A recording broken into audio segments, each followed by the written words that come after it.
پیارے بچوں السلام علیکم۔ کہانی سننے سے پہلے میرے چینل کو سبسکرائب کیجیے اور لائک کا بٹن دبائیے۔ ایک دفعہ کا ذکر ہے، ایک گھنے اور سرسبز جنگل میں ایک عظیم شیر رہتا تھا جس کا نام کنگو تھا۔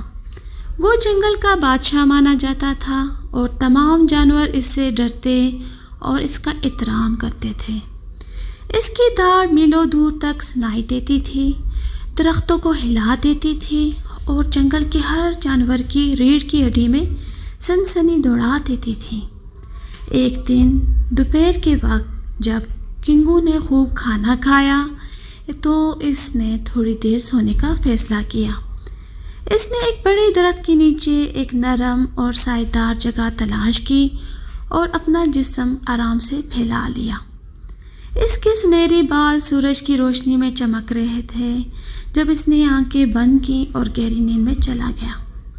جب کنگو وہاں سو رہا تھا اور آہستہ آہستہ خراٹے لے رہا تھا، ایک چھوٹا سا چوہا جس کا نام چکو تھا قریب ہی اپنے بل سے باہر نکلا۔ چکو بہت چھوٹا تھا، اس کی بھوری کھال تھی اور آنکھیں چمکدار اور چالاک تھیں۔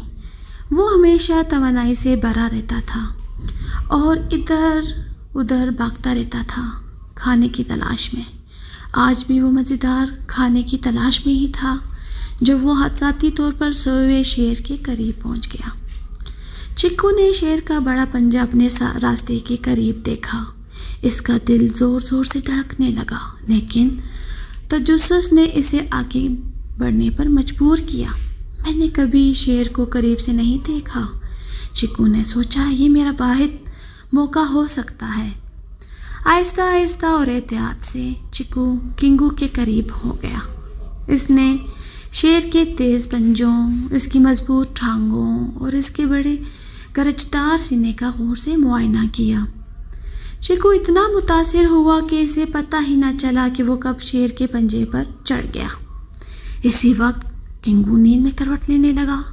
اس کا پنجہ ہلا اور اچانک چکو شیر کے بڑے پنجے کے نیچے پھنس گیا۔ چھوٹا سا چوہا خوف کے مارے چیخ اٹھا اور اس نے سوچا اب اس کی موت قریب ہے۔ شیر کی آنکھیں آہستہ کھلیں اور اس نے نیچے دیکھا جہاں چکو ڈر کے مارے کانپ رہا تھا۔ یہ کیا ہے؟ کنگو ڈرتے ہوئے بولا۔ اس کی آواز گہری اور خوفناک تھی۔ ایک چھوٹا سا چوہا جو میری نیند میں خلل ڈالنے کی جرات کر رہا ہے۔ میں تمہیں اپنے پنجے کی ایک جنبش سے کچل سکتا ہوں۔ چکو کا دل زور زور سے دھڑکنے لگا، لیکن اس نے بامشکل کہا، مہربانی فرما کر عظیم کنگو میری جان بخشی کرو۔ میرا ارادہ برا نہیں تھا، میں تو بس تجسس میں مبتلا تھا۔ اگر آپ مجھے جانے دیں تو میں وعدہ کرتا ہوں ایک دن میں آپ کے اس احسان کا بدلہ ضرور دوں گا۔ کنگو نے اس بات پر ہنس کر کہا، تم میرا بدلہ چکاؤ گے؟ تم جیسے ایک چھوٹے سے چوہے کے پاس مجھ جیسے عظیم شیر کے لیے کیا ہو سکتا ہے؟ لیکن کنگو کا موڈ اچھا تھا اور چوہے کے قرضدار ہونے کا خیال اسے دلچسپ لگا۔ اس نے اپنا پنجہ اٹھا لیا اور چکو کو چھوڑ دیا۔ جاؤ چھوٹے، لیکن اپنا وعدہ یاد رکھنا، کنگو نے کہا۔ چکو نے جلدی سے سر ہلایا اور تیزی سے اپنے بل کی طرف دوڑ پڑا۔ خوش ہو کر اس کی جان بچ گئی۔ کچھ دن گزر گئے اور شیر کو چوہے کے ساتھ پیش آنے والا واقعہ یاد بھی نہیں رہا، لیکن قسمت کو کچھ اور منظور تھا۔ ایک شام جب سورج غروب ہو رہا تھا اور جنگل پر لمبے سائے پڑ رہے تھے، کنگو چہل قدمی کے لیے نکلا۔ ہوا ٹھنڈی تھی اور جنگل کی آوازیں سکون بخش تھیں، لیکن چلتے چلتے کنگو نے شکاریوں کے جال کو نہ دیکھا جو کہ گھاس میں چھپا ہوا تھا۔ اچانک جال جھٹکے سے اٹھا اور کنگو کو ہوا میں لٹکا دیا۔ شیر غصے اور خوف سے دہاڑنے لگا اور جال سے نکلنے کی کوشش کرنے لگا، لیکن جتنی دیر زیادہ کوشش کرتا رہا جال اتنا ہی مضبوط ہوتا جا رہا تھا۔ کنگو کے طاقتور پنجے اور دانت اس مضبوط جال کے سامنے بے بس تھے۔ رات ہو گئی اور جنگل میں خاموشی چھا گئی۔ جو کبھی جنگل کا بادشاہ تھا اب بے بس تھا۔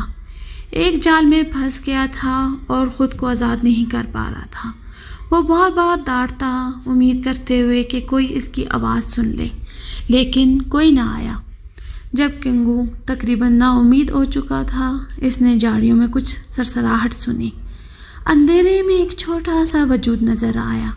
یہ وہی چیکو تھا۔ چھوٹے چوہے نے شیر کی دہاڑ سنی اور فوراً پہچان لیا کہ وہی ہے جس نے اس کی جان بچائی تھی۔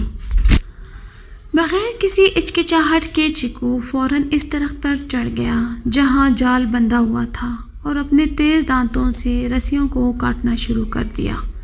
یہ مشکل کام تھا اور چیکو بہت چھوٹا تھا، لیکن وہ پکا ارادہ کیے ہوئے تھا۔ ایک ایک کر کے وہ موٹی رسیوں کو کاٹتا گیا۔ اس کا چھوٹا جسم پوری طاقت سے کام کر رہا تھا۔